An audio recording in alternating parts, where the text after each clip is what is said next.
Mereka ahlul bid'ah, a'udzubillahi min dzalik, membuat kaedah dulu.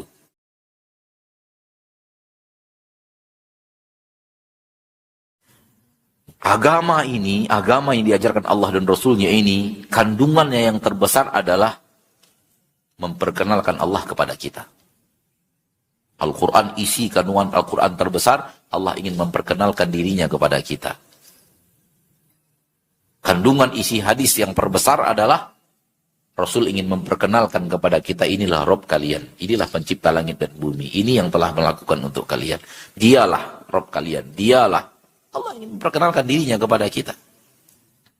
Dengan nama-namanya, sifat-sifatnya, apa yang ia lakukan, apa yang dia kerjakan, apa yang dia lakukan kepada orang-orang yang taat, apa yang ia lakukan kepada orang-orang yang tak mau taat.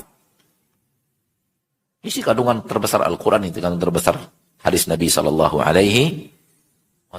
Maka jangan kalian, ma'asyarul muslimin dan muslimat, malas belajar ilmu tentang Allah. Dan senikmat-nikmat ilmu adalah ilmu tentang Allah. Senikmat-nikmat pembicaraan tentang Allah. Senikmat-nikmat kegiatan-kegiatan yang mengantarkan kita kepada Allah. Dan kuasai ilmu tentang asma wa sifat 100% Al-Quran dan Sunnah. Jangan sempat keluar dari Al-Quran dan Sunnah. Jangan ambil dari lain rumusnya, lalu kemudian Al-Quran dan Sunnah dibuat barometernya sesuai dengan ilmu yang dapat dari luar. Jurinya ilmu dari luar, yang dinilai Al-Quran dan Sunnah. Salah. Jurinya Al-Quran dan Sunnah, ilmu yang dari luar dinilai dengan Al-Quran dan Sunnah. Cocok dengan Al-Quran dan Sunnah kita terima. Tak cocok dengan Al-Quran dan Sunnah kita buang. Begitu yang benar, bukan sebaliknya. Ya, bukan sebaliknya. Mereka ahlul bid'ah, a'udzubillahi min dzalik, membuat kaedah dulu. Setelah membuat kaedah, cari Al-Quran, cari hadis, bertabrakan dengan kaedah mereka, mulai bingung. Gimana ya memahami Al-Quran dan hadisnya ya? Kok nggak bertabrak, kok nggak cocok dengan kaedah saya? Oh, kayaknya Al-Quran hadis ini kurang benar ini maknanya. Nah, kok Al-Quran hadis kurang benar maknanya? Kaedah ente yang kurang benar. Kaedah ente yang harus diperbaiki. Bukan Al-Quran dan Sunnah. Terlalu berani membuat kaedah lalu menilai Al-Quran dan Sunnah dengan kaedah. Salah itu. Al-Quran dan Sunnah, hidayah, hudan, petunjuk. Dia yang harus menjadi penilai seluruh kaedah yang ente punya. Cocok dengan Al-Quran dan Sunnah berarti kaedahnya benar. Tak cocok dengan Al-Quran dan Sunnah berarti kaedahnya tidak benar. Itu cara yang benar. Jangan buat kaedah lalu kemudian Al-Quran dan hadis tak sesuai dengan kaedah itu, lalu mulai tak diimani, mulai dilari-larikan maknanya, mulai ditakwil, mulai ditahrif. Supaya apa? Supaya cocok dengan kaedah yang sudah saya yakini. Kaedahmu cocokkan dengan Al-Quran dan Sunnah. Tabrakan kaedahmu dengan Al-Quran dan Sunnah, campakkan kaedah itu. Karena dia tak sesuai dengan petunjuk yang Allah turunkan ke permukaan bumi. Dengan malaikat Jibril kepada Rasul tercinta sallallahu alaihi wasallam. Itu jalan yang benar. Ini mauqif Ahlussunnah yang benar. Kaedahmu bertabrakan dengan Al-Quran dan hadis. Tuding kaedahmu, jangan tuding Al-Quran dan hadis. Orang sekarang menuding Al-Quran dan hadis untuk cocok dengan kaedahnya. Kaedahnya adalah Allah tak sama dengan apapun. Oke, kaedah yang sudah benar, namun maknanya mereka salah. Maknanya itu yang mereka salah. Kaedahnya sudah benar. Ahlussunnah juga meyakini Allah tak sama dengan makhluk. Tapi lihat, Allah tak sama dengan makhluk. Oke, Allah di atas arsy. Oh, tidak bisa. Makhluk di atas arsy. Allah nggak boleh di atas arsy. Coba lihat.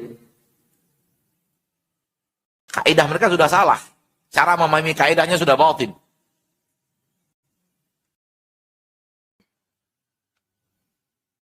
Allah tak boleh sama dengan makhluk. Oke. Allah mencintai. Oh, tidak bisa. Allah nggak bisa mencintai. Kenapa? Makhluk mencintai. Allah tak sama dengan makhluk. Allah benci. Oh, tidak bisa Allah benci. Kenapa? Allah tak sama dengan makhluk. Makhluk benci. Kaidahnya sudah salah. Allah berbicara. Oh, tidak. Allah nggak berbicara. Allah nggak berbicara. Kenapa? Makhluk berbicara. Allah sudah mengatakan, laisa kamitslihi syai'.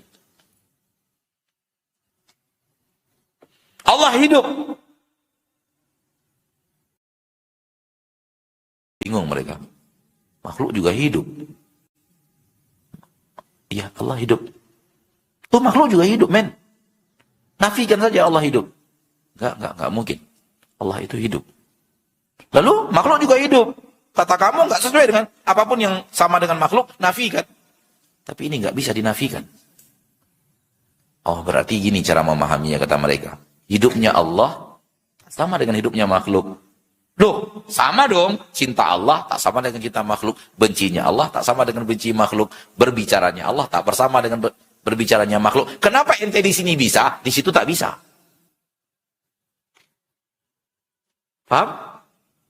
Allah melihat, men. Iya, melihat. Makhluk melihat. Sama dong. Nafikan. Tidak bisa. Kenapa? Tidak mungkin Allah tak lihat. Semua orang juga tahu Allah melihat. Jadi, melihatnya Allah tak sama dengan melihatnya makhluk. Sama.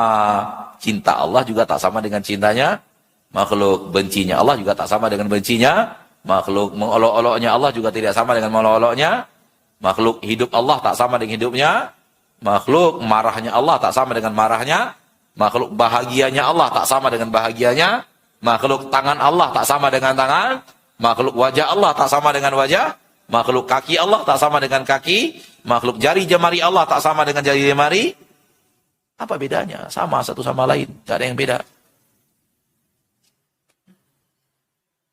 Oh, enggak. Kamu menyamakan Allah dengan makhluk. Kenapa? Kamu berani meyakini Allah punya wajah. Makhluk juga punya wajah.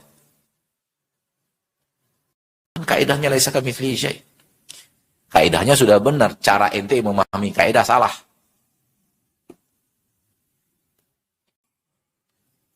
Allah punya tangan? Enggak.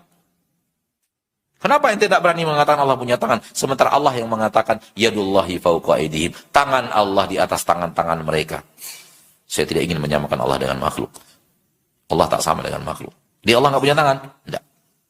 Allah mengatakan Allah punya tangan. Iya, dalam Al-Quran Allah mengatakan Allah punya tangan. Tapi maknanya bukan tangan seperti yang kamu fahami. Jadi maknanya apa? Maknanya adalah kekuatan. Jadi Allah menciptakan Nabi Adam dengan tangan, artinya dengan kekuatan. Tangan Allah di atas tangan-tangan mereka, artinya adalah kekuatan Allah di atas kekuatan-kekuatan mereka. Itu arti tangan. Itu tangan itu majaz. Bukan tangan yang sebenarnya, tapi majaz. Maknanya adalah kekuatan. Kalau dimaknai tangan, maka kita menyamakan Allah dengan makhluk. Karena makhluk juga punya tangan. Salah, men. Bukan begitu cara memahami Ahlus Sunnah, men.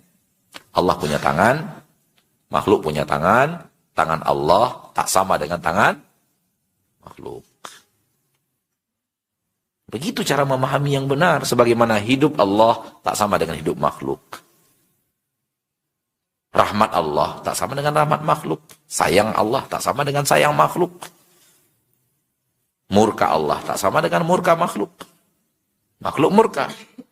Allah murka. Murka Allah tak sama dengan murka makhluk. Melihat Allah tak sama dengan melihat makhluk. Mendengar Allah tak sama dengan mendengar makhluk. Tangan Allah tak sama dengan tangan makhluk. Wajah Allah tak sama dengan wajah makhluk. Begitu cara memahaminya, men. Oh, tidak bisa.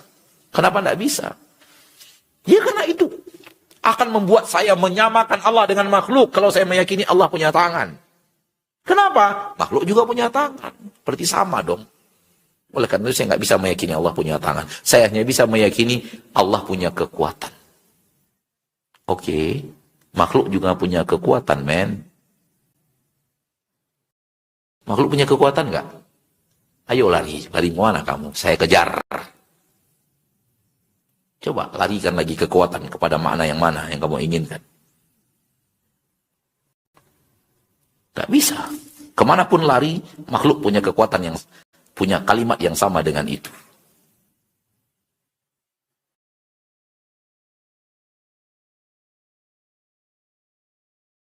Kamu tadi mengatakan, nggak boleh meyakini Allah punya tangan karena makhluk punya tangan. Kamu yakini tangan maknanya adalah kekuatan. Makhluk juga punya kekuatan. Sama sih sama antara Allah dengan makhluk. Ayo lari lagi. Lari lagi. Kemana kamu lari? Saya kejar. Dengan kalimat yang sama. Kata mereka, tapi kekuatan Allah beda dengan kekuatan makhluk. Yo, apa bedanya? Tangan Allah beda dengan makhluk. Kaidah yang sama. Kenapa ente harus lari dulu, baru bisa meyakini ketidaksamaan antara Allah dan makhluk? Dari awal yakini dan yakini tak sama. Selesai urusan. Jangan lari dulu, ingkari dulu, lari dulu. Baru bisa meyakini tak sama dengan makhluk.